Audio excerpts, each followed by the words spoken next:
Welcome to Startup Spotlight, brought to you by Earfluence, where we are live on YouTube, LinkedIn, and Twitter.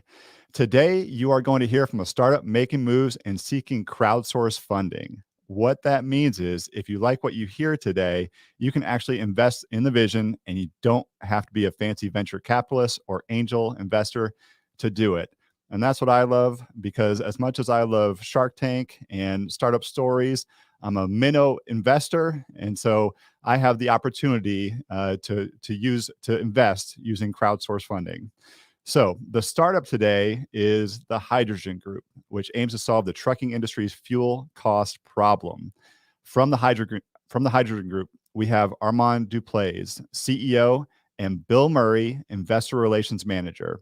From them, you'll hear a rapid pitch, listen to a Q&A, and then have a chance to ask your questions live.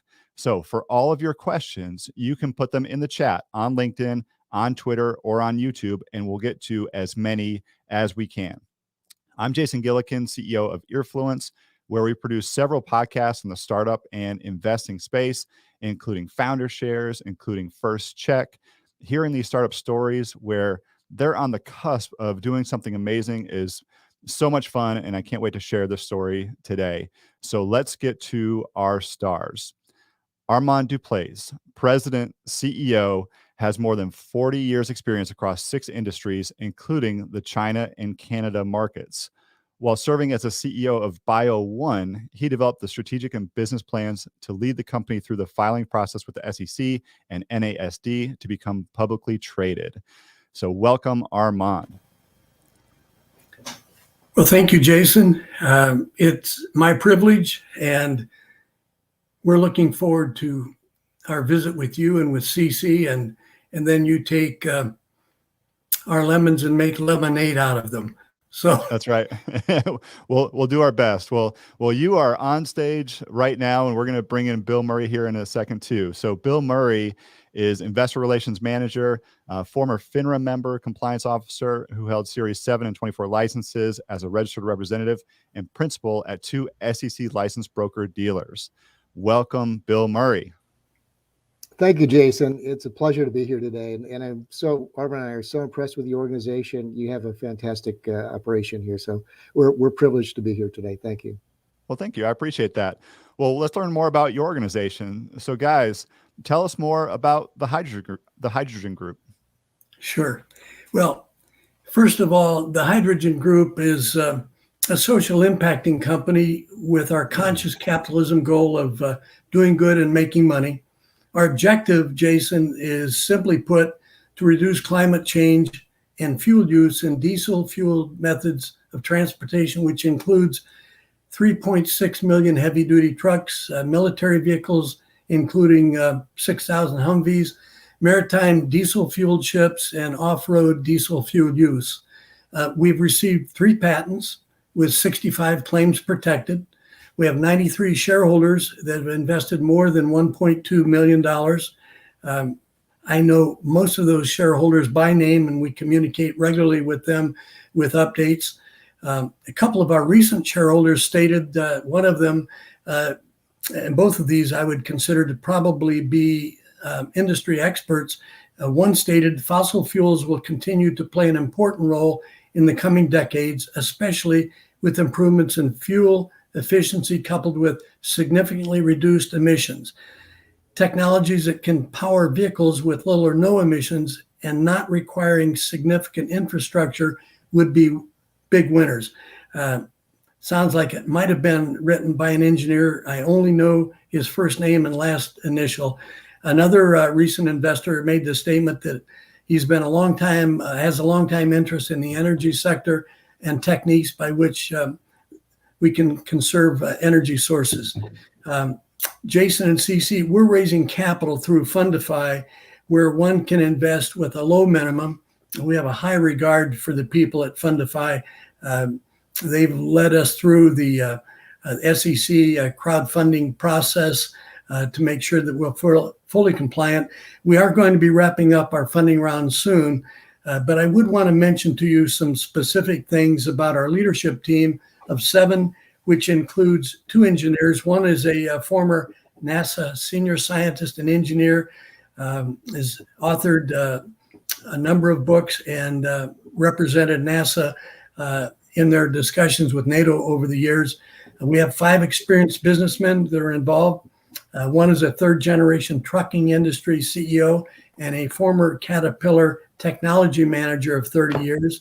Another, you've already learned about Bill Murray's credentials as an NASD and FINRA compliance officer. And our inventor has 30 years experience with internal combustion engines. And one of our leadership team is a former CEO of a very substantial nonprofit. And then you've already stated my credentials over the course of my experience. I should also mention to both of you that we've received an independent report after 6 days at their test track, where the independent report stated that we had 27% fuel savings on their track with their professional drivers, and emissions were reduced by 25 to 50%. So in essence, our company's established our proof of concept. We're moving toward the market-ready stage over the next 3 to 5 months, working with our leadership team and with some professionals throughout the industry. So that's kind of a short summary, and this is where Bill gets to step up and polish the apple, so to speak. Bill, please. Well, thank you, Armand. You did a great job there. You know, I like to talk dollars and cents, and I revisited a document this morning where the fuel cost for diesel fuel in April was $3.13. I went to October, average fuel cost for diesel in the United States, it's $3.43. So that equates in dollars and cents, $236,670,000,000. Now, just imagine saving 27% of that. That's over $63 billion, almost 64 billion, 63.9. So that's really where we believe we will have the biggest impact. Jimmy Hoffa once said in the 50s, head of the Teamsters, he said, pretty much whatever you have, travel by truck at some time. And that's the same today. You know, if you look about moving, like if you're going to move your house, you know, all your furniture, you're not going to use drones to do that. You're going to need a truck to do that. So, and then when you look at the other applications that Armand mentioned, you know, like the military, you know, they burn a lot of fuel in those Humvees. So just imagine how much we could save them in billions of tax dollars. And then the maritime industry as well. We have a very critical situation right now with that industry as far as delivery. We all have kind of experience. You order something, and instead of taking like a week, it takes a month. And they're saying because of all these ships are anchored, they can't get in. And so we know that will be alleviated, but it's going to take 2 things, more ships and more trucks. So that's kind of where we are. We believe that the timing for us is perfect. I joined this company about 4 years ago, and it didn't have any patents. Now we have 3. We have proof of concept, and that is huge for any company in our situation to have already proven what we can do. So our process is simple. Well, it's called hydrogen on the go. It's attached near the engine of the truck. It does not affect the original manufacturer's warranty, which is huge. And as the truck goes down the road, this device combines distilled water and potassium hydroxide, to provide hydrogen as it's needed. So when it's not needed, you know, it's not making that. So it's an amazing thing to have that type of device, small device, that is going to save you 27% in fuel cost. That's about it at this point. Okay. So, and thank you both for that. And I want to unpack a little bit what exactly this is, because you mentioned it at the end there, Bill, hydrogen on the go. And from the pictures and from what I was reading, it's something that connects to the truck. And is this a replacement for diesel fuel? Is this used in conjunction with diesel fuel? Like, how does this all work? Well, Jason, I have something in front of me prepared by our engineers. So if it sounds like I'm reading it, I am. Okay. And this is an excerpt from one of our patents, actually from all 3 of the applications. The technology produces an HHO mix of fuel and vehicles. and it increases fuel efficiency and reduces exhaust emission. It's a system for providing HHO gas to an internal combustion engine in the vehicle, which includes a power supply and HHO generators, and it's powered by that power supply, and the generating structures arranged to receive a liquid electrolyte solution and output of HHO gas into the side of the emissions, or into the side of the engine, and so it does not affect the warranty, the performance. When the vehicle is not moving, the system shuts down. It doesn't continue producing, so there's no risk of warranty failure on the vehicle or any kind of risk of fire. And we've gone through 7 generations over a period of years and more than 15,000 miles of road tests. In fact, we just had a conference call with several members of our leadership team, our 2 engineers, yesterday, and we were talking about the next step in what we're doing to prepare us for the market-ready stage. And we're working on that now with the last couple of items, and then we're going to meet at our R&D shop in the central part of the state a week from tomorrow, so that we can begin to zero in more on any of the emissions restrictors that might be retarding our system from functioning like it did during the test results that we received at the test track over 6 days. So essentially, it's hydrogen on the go. We have that trademark, and it produces on demand. Gotcha. Okay. So walk me through a use case then. Let's say I have a truck, and I assume it's going to be more for fleets of trucks, right? But let's say I have a truck and I use this hydrogen on the go system. Like, how much does that cost? And then when will I start to see a return on my investment from that? Oh, good questions. Thank you for doing your homework so well, Jason. First of all, there is a misnomer within the trucking industry that fleets dominate. Okay. Statistically, it's somewhere between 40 and 46% are owner operators. That means they'll have anywhere from 1 to 3 trucks. The balance is with the fleets. It's an interesting makeup because the fleet owners will trade their trucks in after about the first 500,000 miles, and they average about 120,000 miles a year to 150,000 miles a year. They trade those trucks in, and those owner operators then buy those trucks off the used truck market. And then they will drive them another 500,000 to 700,000 miles, and then they will sell them off to the individual owner operator that has the one truck. So there's 3 generations of ownership out there.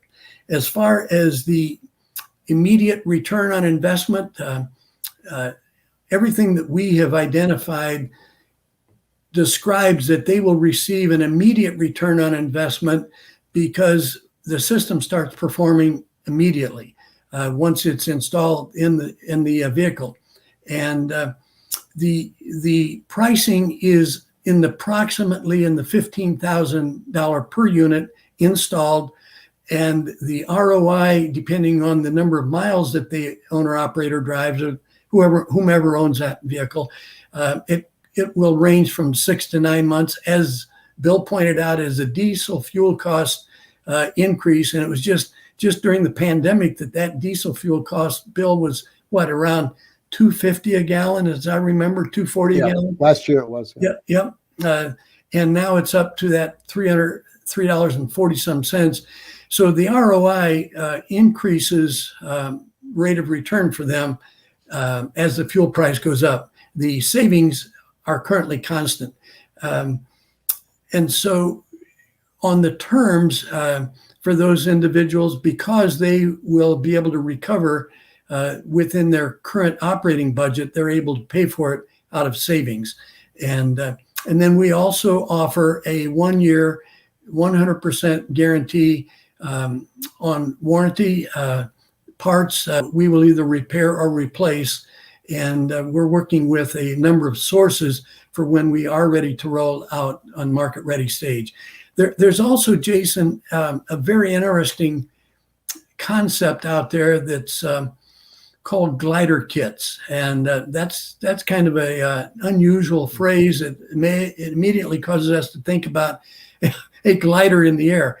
Well, the glider kit industry is tailor-made for those individual owners, and the glider kit industry, the largest one is in Tennessee, and their founders have a close relationship with one of our very largest investors, who's a medical doctor. And so we have an entree there when we're ready to go to market. But these glider kit manufacturers, they buy from the manufacturer, they buy the truck and the chassis, but no engine. Then they install rebuilt engines that they acquire that are pre-2007. They rebuild those engines and then they install them.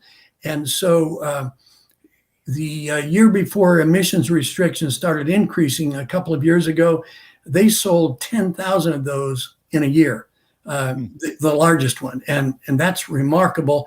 And so we view them as one of our three tiers for entree into the trucking industry. Now, we're also working with a third-year consultant with the Defense Department, working with businesses for government grants and entry into the CRADA program, which is the Cooperative Research and Development Agreement. And we do, it's explained in our documentation that we anticipate we will be able to enter into a government grant, which will help us with ongoing R&D even after we've started marketing the product. And it will open the door into the maritime industry, because that CRADA program, you have to be invited into it by the Defense Department or the Department of Energy. But that CRADA program is run by the U.S. Navy. And so that's the maritime industry, and that's what causes us to be excited about that.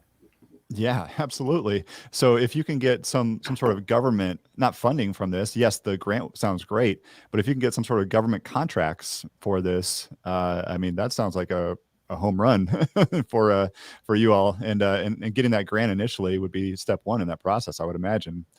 And Jason, it sounds like you've been talking with our consultant, because our contractual agreement with him is, first of all, a DOD or DOE grant, and which would minimize shareholder dilution because there's no stock issued. And so that's a really big deal for us. We've always tried to make sure we minimize shareholder dilution. The second part of our agreement, beyond that, and the entry into the CRADA program, is that it gives us access to scientists, engineers, and into their simulators, which means we don't have to put the truck on the open road. To use an example, one of our financial advisors, one of his clients is a very sizable NASCAR owner, and he has four cars on the track. And he said to me not too long ago, "Armand, you need a simulator like so-and-so has." And I said, "And how much would that cost, Paul?" And he said, "I think that was about $1 million." So the CRADA simulator program would really be a godsend for us. Yeah, gosh. And it says in our agreement that this consultant will also help us with government contracts once we're up and running sufficiently. Okay. And so walk me back, because I'm not a NASA scientist. I haven't taken chemistry in 25 years. Like, how does it work in terms of, does it need to be refilled every now and then? Like, is it similar to like going to, like when you have a Tesla, for example, and you have to recharge it? Like, how does that all work? Jason, for somebody that doesn't have a chemistry background, you're borderline asking me to explain something that I cannot. Now, Bill's a genius, so he could probably throw that in. But specifically, the owner-operator adds 1 gallon of distilled water for every 5,000 miles that truck goes. The KOH is a one-time insert at 15 grams. And interestingly, we learned this over time. Interestingly, it adheres to the wall of the inside of our design and does not need to be recharged. Oh, okay. Okay. So 1 gallon of distilled water for every, you said 5,000 miles? Yes, And that's it. That's all you're having to do. that's it. But you have to add diesel fuel too as you go. You Yeah. have to keep filling up the diesel tank. Yeah, Okay. thank you, Bill. Yes, this is not a diesel fuel replacement. This is a supplement that enhances the performance. Interesting that you would bring that up, Jason. I'm reminded early on in our tests, we started with a gasoline fuel burning pickup truck, and then from there I said, okay, now we need to find a guinea pig that burns diesel fuel. And one of our founders said he knew the sheriff in his county. And so he went to that sheriff, and the sheriff said, yeah, we got one that we just confiscated from a drug runner. And, and so you can use it. It barely ran. And so we installed our system. This was round one of these 7 generations. We installed our system. The truck barely ran. And when we finished our testing, I think we had it for 3, 4, 5 months. When we finished our testing, we took it back. We learned something that we did not know previously. And we took it back, and the sheriff said, did you guys overhaul the engine? And we said, no. It was running really well. And that's when we learned that our system cleans up a diesel fuel burning engine.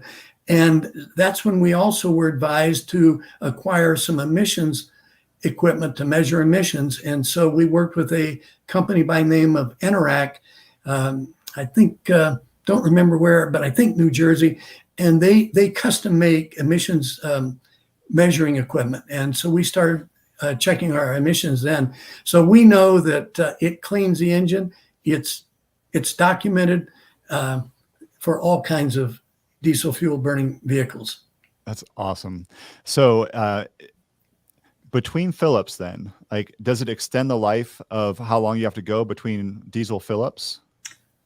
Absolutely. 27%, 27%. 27%. That's documented. Our engineers have said, do not describe anything beyond that. We've had some whiteboard testing, and we had a vehicle in our shop that we propped up, removed the drive shaft, and did some testing directly over to our whiteboard. The numbers exceeded that. And that's where we think getting into the CRADA program will be so helpful, because we will be able to use those independent scientists, those independent engineers.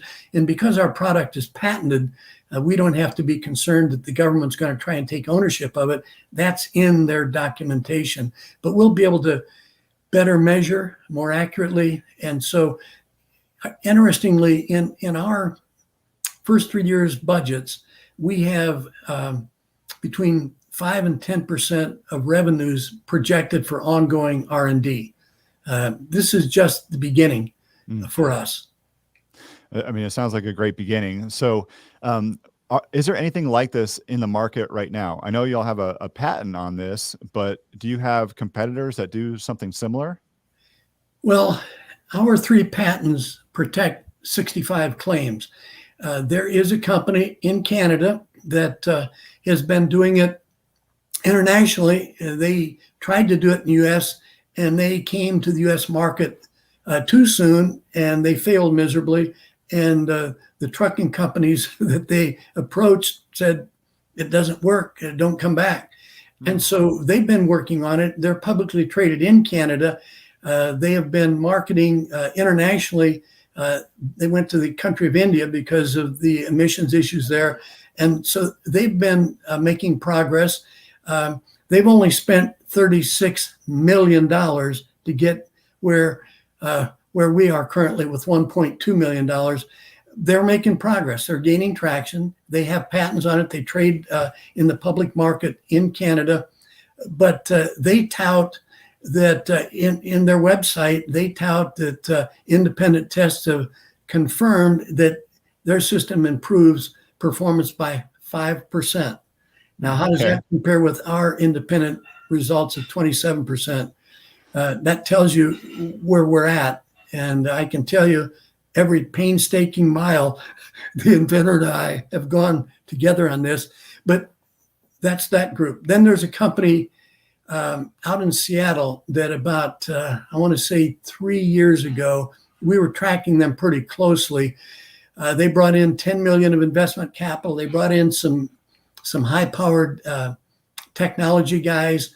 And when we recently went to look at their website, when our engineer, former engineer with NASA, asked us to check them out, they had stopped doing anything.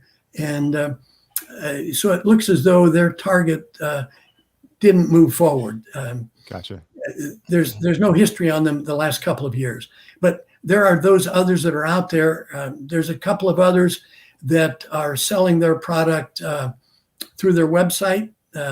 You order it, you pay for it, you install it yourself. They don't talk about any test results or any patents like that. I would say that the best thing we have going for us to keep an eye on the marketplace is Roger Bess, who is one of our 7 leadership team members. Roger's third generation trucking company industry. His grandfather started in it, and then his father. And prior to him doing that, he worked with Caterpillar for 30 years on the technology side. He was responsible for technology distribution parts worldwide. And Roger tracks the industry really well because of his background and experience. And he'll give me a heads up every once in a while. And then he got me plugged into the Commercial Carrier Journal so we can track it on a daily basis, who's doing what. That helps us a great deal. We'd like to say we're the only ones, but this is the United States of America, the land of the free and the home of the brave. And this is a tremendous opportunity on the upside if one will stay with it and develop their technology. Yeah, absolutely. I appreciate that. And for everybody tuning in on LinkedIn, Twitter, and YouTube, just a reminder, if you have questions for Armand or Bill about the hydrogen group, the investment opportunity, all those things, how it works, make sure you put them in the chat and we'll get to as many as we can. So Armand or Bill, how far along are you right now in getting this to market, in the development process, and then ultimately getting it to market? Well, we could have gone to market with the trucks older than 2007, which we estimate to be more than 1 million trucks based on our own research. However, the trucking industry, while half of it is owned by fleets and the other half is owned, pretty close to half, with owner operators, it's Roger Bess, 30-year industry, tells us that it's an old boy network. And if you screw up once, you don't get a second go around. And so we've held off trying to go after that one segment of the market while we go back and work through additional road tests. So there's application to both segments of the market. The trucks newer than 2007, they have pretty substantial emissions restrictors installed. And we're working through that now. And in fact, our conference call yesterday was talking about the next steps of that. And we're going to have a meeting at our R&D shop a week from tomorrow, looking at that more. We anticipate that we are 3 to 5 months away from being go-to-market ready. However, that changes depending on our technology development with our 2 engineers. You know, we're really fortunate to have a former NASA engineer, and John Lamar is just, in addition to highly credentialed, a lot of experience, and highly regarded all around the world. John is a very thoughtful engineer. We brought him down for about 4 days. He lives up in Southern Virginia.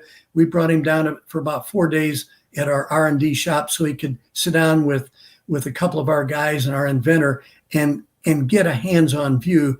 And I can always rely on John to not say much early in our conference calls And then pretty soon we'll hear his voice say, I have a question or two. And then we all listen because he has tremendous insight. I should also mention that when our DoD consultant started working with us, and he introduced us to John, who's a close personal friend of his. And then he he got a little ahead of us. He told the DoD as he was talking with him that a former NASA scientist and engineer would be on point with us with the DoD. They kind of smiled and said something to the effect of, "That's pretty impressive." Now, John would tell us that he pays the same for a cup of coffee as we do. So, but we're anticipating that in that 3 to 5 month window that we should be ready to start marketing our product. There's some additional independent tests that we will go through because that's the credibility factor with that industry. There's also a couple of trucking companies that we're going to be retaining a consultant for 3 to 6 months that's a former senior VP with one of them, and he now does consulting for the industry. We've built a pretty good relationship with him over the past couple of years, and we intend to bring him on. He seemed to think it'd be a 3 to 6 month assignment to introduce us into a fleet where we would put our system on 3 of their trucks so that we could monitor it over a 30 to 60 day process. And then we would be able to use that data as we start marketing and the sales and marketing and sales side. Okay, great. So how does that sales and marketing work then? Like we know that the dream is to have a government contract. That would be awesome. But then there's also the fleets. Is there also a market to sell these online and do that do-it-yourself model that other company out of Canada did? Well, the people on the West Coast did it online. The people in Canada are doing it face-to-face. Okay, gotcha. In Canada and worldwide, except for the U.S. Our marketing plan is essentially direct marketing, where we will be introduced to these fleet owners, and then our consultant with the industry has a good relationship with a radio program that those independents listen to as they're driving. So we will market directly to the fleets after we finish the fleet test, and we'll take the results and the certifications that we will have received. It's a pretty expensive certification process. We will take that. The consultant I just mentioned that knows the industry well, he will represent us and essentially bring us in the back door. So we'll market directly with them, and we'll sell directly with them to them. The installation will be handled by a team of installers that will be in proximity of the interstates, so where the trucks travel majority, so that they will be able to receive any repairs and maintenance that they need. Our website will be an information source only that will refer us directly to us. It still comes down to our initial entree is the trucking industry, and then beyond that is with government contracts with the Humvees and the maritime industry, and then ultimately diesel fuel burning vehicles. While we're marketing to the trucking industry, as I previously described, we will also begin working with the glider kit manufacturers that I had mentioned early on. They have a very strong influence within the owner operators because that's who they sell their glider kits to. And for those that may have tuned in late wondering what a glider kit is, a refresher. I see you nodding, Jason. You don't need to hear it again.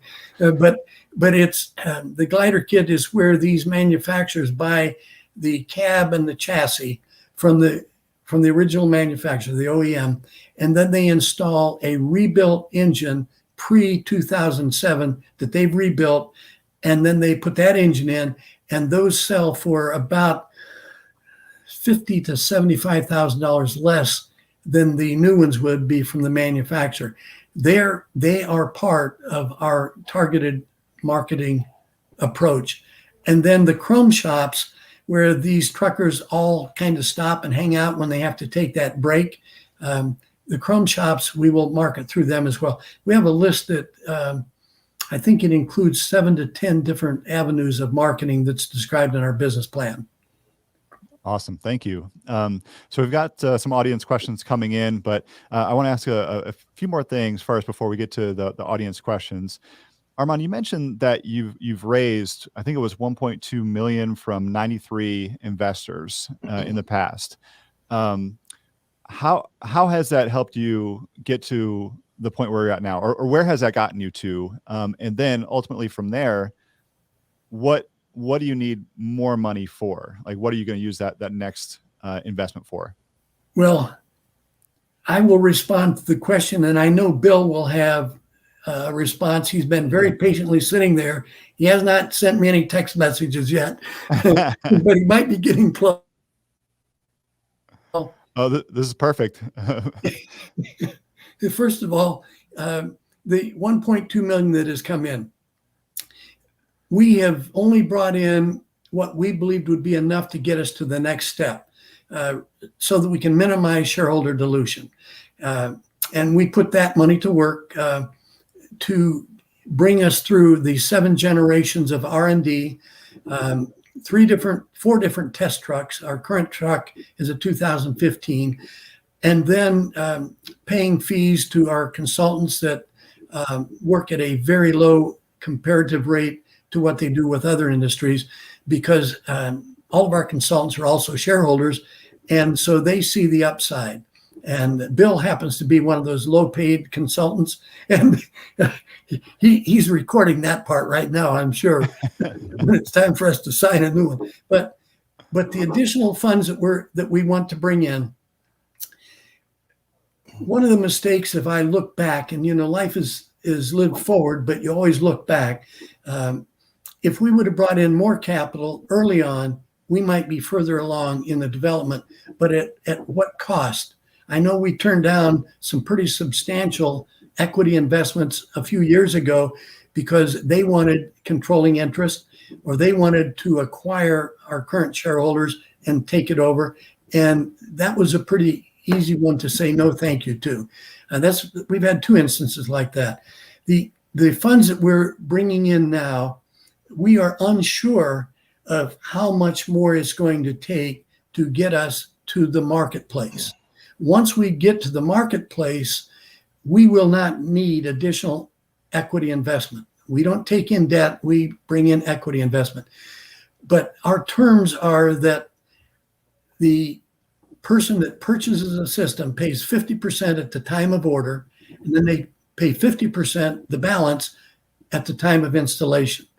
And then that way we're not carrying accounts receivable that would equate to $20 or $30 million. That's an industry that is kind of like the attorney's industry, where collection of receivables moves a little slow. And so those are our terms. It's because of the return on investment that we can provide in an early stage that we're able to do that. We are unsure what our burn rate is going to be going forward until we get to market. We're very sure once we get to market, based on the trucking industry veterans we've talked with, that the product will be in high demand. So we would rather bring in more capital than less capital, because we want to accelerate the go-to-market part. Bill, I know that you've been sitting there patiently. Jason's been directing the questions to me.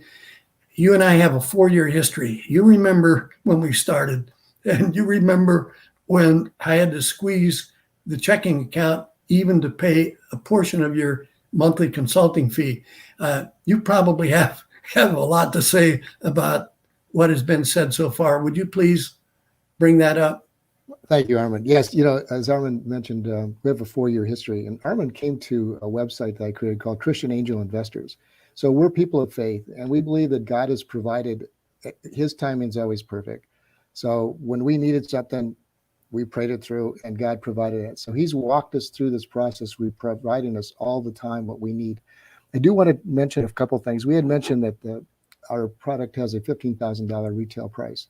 There's another about $400 or so to retrofit it. Now, the important thing there again is I want to reemphasize, because it's so important, is that this does not affect the original manufacturer's warranty. Now, you can talk to farmers, and they'll buy a $600,000 piece of equipment. And if it breaks down in the field, and they open that hood and they start monkeying around in there, they voided their contract. They have to call and wait till that company sends a repair team out there. Now, with us, that is not the case. So again, we're not affecting that original manufacturer's warranty in any way. Now, as far as competition, that's where marketing dollars come into play. So let's say Armand has mentioned a couple of companies that are quasi-competition, but our real competition, we thought in the beginning, was electric trucks. Elon Musk and another company called Nikola. Well, Elon Musk back in March says we're mothballing the electric truck, semi-tractors, because we don't have a battery strong enough or light enough to make this work. The other company, Nikola, stumbled as well. So, and they've spent hundreds of millions of dollars in R&D. And we don't look at them as competition, because if you're a fleet manager and you have 5,000 trucks on the road, you have a decision to make. Do I buy 5,000 electric trucks for $200,000 to $250,000 each, or do I buy a $15,000 device that saves me 27% fuel costs? To me, that's no competition. So that, and I also want to mention here, the size of the market. There's 3.6 million semi-tractors on U.S. roads. We're not talking about in other countries. It's U.S. roads. Now, we captured 2.5% of that market. That's 66,000 trucks. We're over $1 billion in sales with a $15,000 retail product.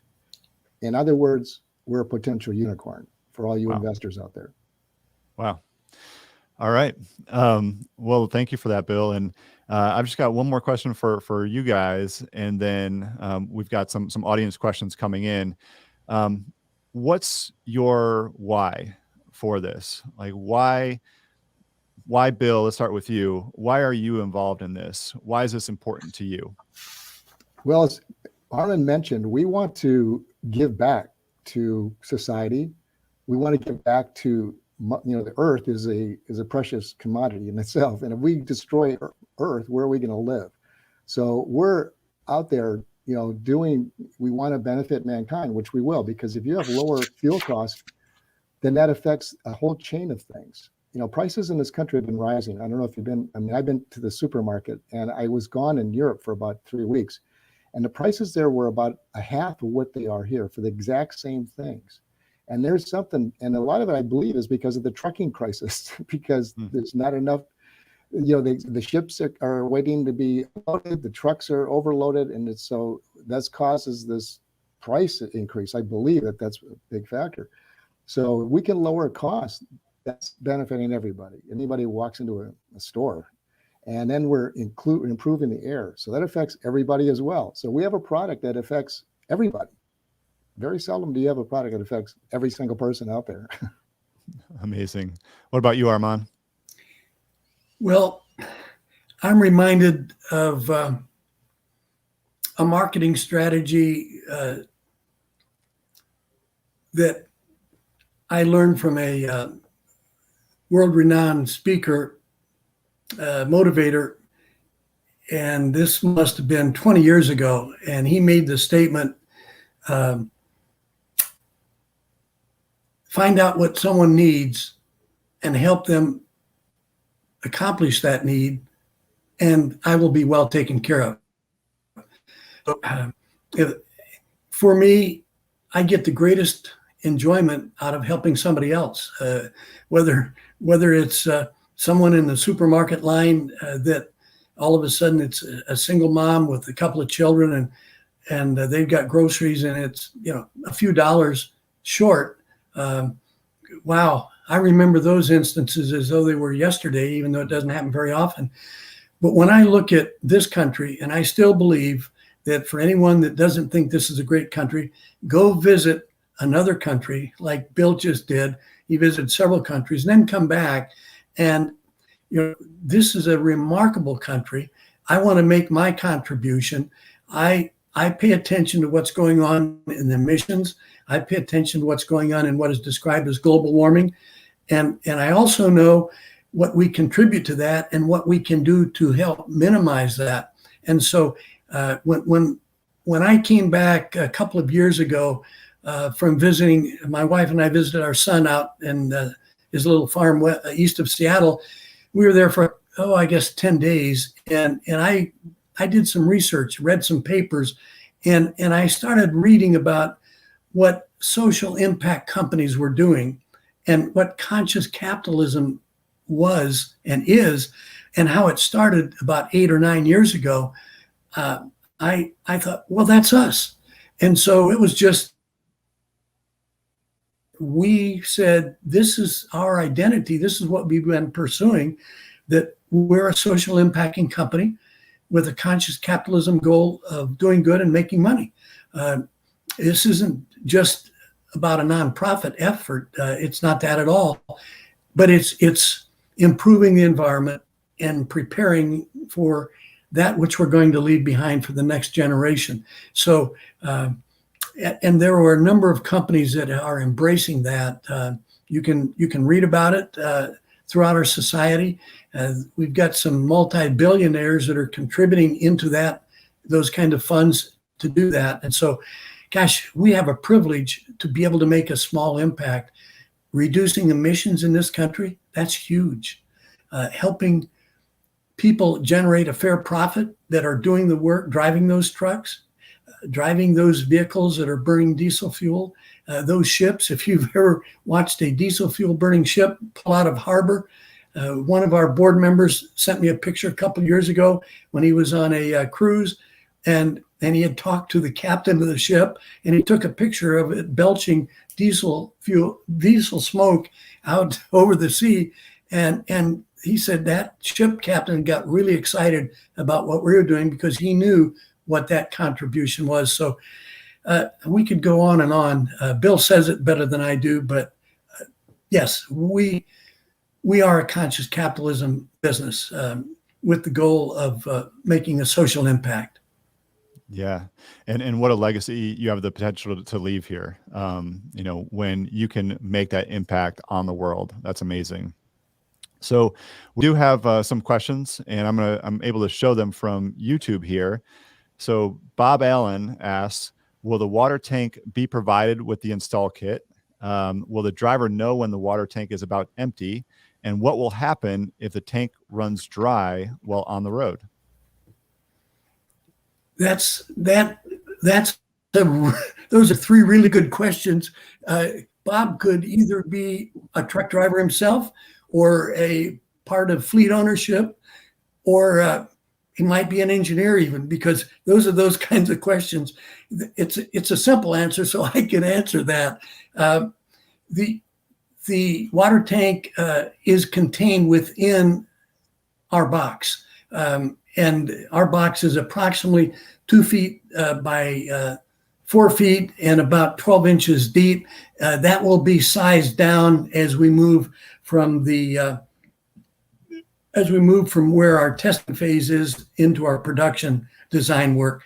But that is provided with the kit that we install. Will the driver know when the water tank is empty, and what will happen if the tank runs dry on the road? That one's an easy one. The tank shuts off. Yes, our system simply shuts off if there's any malfunction whatsoever. It shuts off. The driver is trained by us through his company to replace 1 gallon of distilled water every 5,000 miles. Thank you, Gotcha. Bob Allen. Yeah, really good question here. All right, so we've got another one. This one is coming from LinkedIn. Now, I think you all alluded to this, and maybe this was a testing phase, but maybe it's in the future. Could this ever be used in non-diesel vehicles?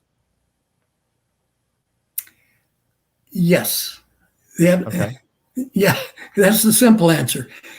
Our inventor started out on the back of his pickup truck with a Coke bottle and something that he conceived because of his years of experience in internal combustion engines. And when my mentor of 30 plus years introduced us, maybe a year later, and we were talking about it and wondering how he could get the product to market, I took one look at it and I said, well, he said it works. And I said, no doubt about it. However, someone that's going to buy it has to be able to get a return on their investment, whether they're buying gasoline fuel burning or diesel fuel burning. I said, the trucking industry understands, and they haul 70% of the freight in our country. And so we moved from once our inventor had confirmed the performance, we moved from the gasoline engine to the beat up old diesel van that I told you about, that they thought we rebuilt the engine because that we needed to move it to diesel. So yes, it can. Now, what are the barriers? One is a cost. We would have to bring it down dramatically. I should also mention that when we did initial research, I think there were 16 inventions in the marketplace that said, buy this for X amount of dollars, something less than $100, and it'll improve your fuel performance. Those were all gasoline performance. There's an entity that debunked, I think, 14 of the 16, that they were fool's gold, and they didn't work that simply. And we looked at that and studied it. Could we come back around? Well, there are currently 247 million automobiles on the road in this country that burn gasoline. There are something north of 5 million trucks hauling freight in this country, 3.6 million. That does not include the FedExes, the UPSs, and all of the others. Those that run long haul are target audiences. So yes, this has application with the gasoline side as well. All right, great, thank you. And we've got one other audience question here. The pandemic, how has the pandemic affected the demand for this? Is it more valuable than ever before? And then how has the pandemic affected your eventual go to market and the progress? Let me give you the bad news first, and then I'll give you the good news. Okay. The bad news first. Unbeknownst to us, there was a pandemic on its way from China for the rest of the world. And in March and April of 2020, we signed an agreement with an investment banker to raise a certain amount of capital through his 30-year track record with his investor clients. And no sooner did we get our documents all conforming to SEC requirements, FINRA requirements, which Bill was there every painful day of that journey. That must have taken us, what, Bill, at least 2 or 3 months to get through that. And by the time we rolled that out, our society in this country was locked in. We couldn't go anywhere. So we treaded water for 11 months. And that's the bad news. It cost us time. The good news is this. During the pandemic, diesel fuel was at $2.30 a gallon. It had dropped all the way down. It's about $1 more today than it was back then. And we had to put that in our documentation because we were making claims based on our own independent reports. And now that diesel fuel cost is $1 higher than it was. And that's just most recently. And it appears as it's on its way further north. So had we been able to get our product to market back in the middle of the pandemic, we would have had very mixed emotions. The return on investment would have been closer to a year. Those trucking companies, many of them had to shut down, and we followed that industry. So we don't know if our product would have been able to be marketable, but we know now that they're screaming for anything that will help reduce their costs. And there is a shortage in the trucking industry for drivers because of certain things that have been going on with the administration. And so the trucking companies and the individual owner operators, they're on overload. They're ordering new trailers. So it's a much healthier environment, simplistically, than it was a year ago at this time. Gotcha. Okay. All right. We've got one more question here from Bob Allen. Does one size work for all types of engines, one for a truck or a different size for a boat? How does that all work? Thank you, Bob Allen. Please keep asking. Yeah. It would be foolish of us to make the statement that one size works for all types of engines. No, it does not. I will give you an example. Freightliner, which dominates the trucking market on new sales with about a 30% market share, their system is designed such that we would have to adapt our current configuration to accommodate those new trucks, but they are not our target audience. As far as in our most recent discussions, and we'll be talking about this at our engineering meeting a week from tomorrow on the different configurations and for the different engines. It's more the design of the truck rather than the engine, because our system does fit. It does work with all types of diesel fuel engines that are in Class 8 trucks. The configuration, there's going to be a couple of different designs that we're going to have on the box size because of where the cab placement is and how close the trailer is to the cab. Now, that's the condition with Freightliner. The trucks that are on the road, we will work with those that are most easily, readily able to be installed. As far as a different size for a boat, Bob, we're not there yet. Thank you for asking that question. Our number one audience is the trucking industry. And then as we move into the DOD and the CRADA program, there are 6,000 Humvees. And as we move into maritime, the design for a boat, I think it will be more like a design for ships. And those boat owners, and we were once one of those, you won't burn enough fuel to justify the cost. But those ships, it'll be a much more robust system that we'll design for them. Bob, go to our website. Please stay in contact with us. We're not allowed to talk about investment here other than generally. Go to our Fundify listing, and that is beginning to wind down over the next 7 days, but you'll be able to keep up with us through our website at thehydrogen-group.com. Yeah, thank you, Bob. And that website again on Fundify, if you go to fundify.com/marketplace, you'll be able to see more information about the Hydrogen Group. Guys, appreciate your time. Let's wrap with this. In 12 months, where do you see the Hydrogen Group? Bill? 12 months. You take a first shot, and then I will comment after that. In 12 months, we're going to change a lot of lives. We're going to change our lives. We're going to change the lives of a lot of the trucking industry, all the individuals who work in that industry. And I think we're going to have an impact on the environment. So a year from now is going to be a very exciting time for us. And we really look forward to that time. Spoken like a true investor relations manager, former FINRA compliance officer. Thank you, Bill. That's much more articulate than I would have said. I would have been looking more at the nuts and bolts.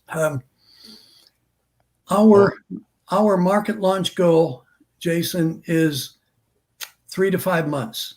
We do know what our business plan describes our first 12 months of operations will yield in the way of revenues, costs, and margins. And that's available through a visit to our Fundify site or directly after our Fundify raise is completed. But I think Bill said it really best. It's going to have an impact on a lot of lives. And Jason, we really are grateful for what you and CC are doing, CC in the back room and you in the front room. Thank you for this privilege. Thank you, guys. I mean, this is awesome. I love the mission and how you're changing lives of not just truckers, but everybody. And having that social impact can be huge. So thank you. Again, if anybody is interested in the Hydrogen Group, head on over to fundify.com/marketplace. And guys, give us your website again. Yes, Jason, 2 comments. Our website is the hydrogen-group.com. There's also a link on our Fundify listing. And then, Jason, I wanted to mention to those that may be listening at this time, you're going to provide us with the audio of this, according to what we're told by the people at Fundify, and we will post that on our Fundify listing so that those that may have just caught the latter part of it can go in and listen to more, and then they can reach out through our contacts, updates or discussion on the Fundify website. Thank you again, Jason. Absolutely. And it's going to stay available on YouTube, LinkedIn, and Twitter as well. Well, guys, thank you so much for this. And we'll be back another time soon with another episode of Startup Spotlight. Until then, I'm Jason Gillikin with Earfluence, and we'll see you soon.